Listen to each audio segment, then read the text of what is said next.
Cheating in a relationship is extremely toxic. It's painful than rape. It's painful than the death of a child.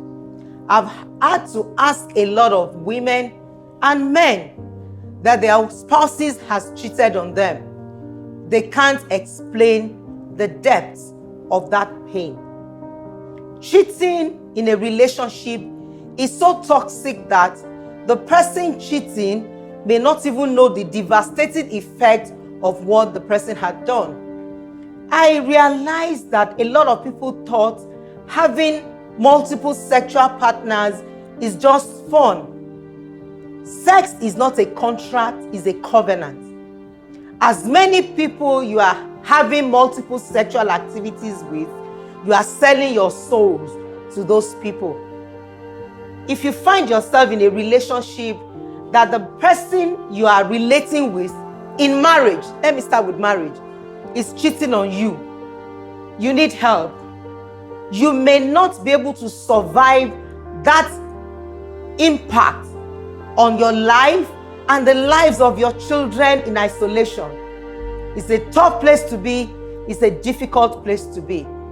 If you are dating, you are not married, and you find the person you want to get married to hiding his phones, putting up passwords, telling you don't touch my phone, keeping a lot of secrets, and you still want to go on with that relationship, honestly, you're on a suicide mission. It's going to truncate your dreams, your vision, whatever you brought to life to become, it will cut it off and cut it short. I'm saying this to you today. Don't ever continue in a relationship that you know that this guy or this girl is cheating. A lot of people have said men are cheaters. It's normal. It is abnormal. When you have that at the back of your mind, you will subjugate yourself to abuse. And the reason you will go all the way for a man or a woman that is cheating on you is because you have a lot of baggages. You have low self-esteem. You don't know your worth. You don't know your value. You don't know who you are and whose you are. Thank you for listening. My name is Olufunke Adetuberu of Mending Lives.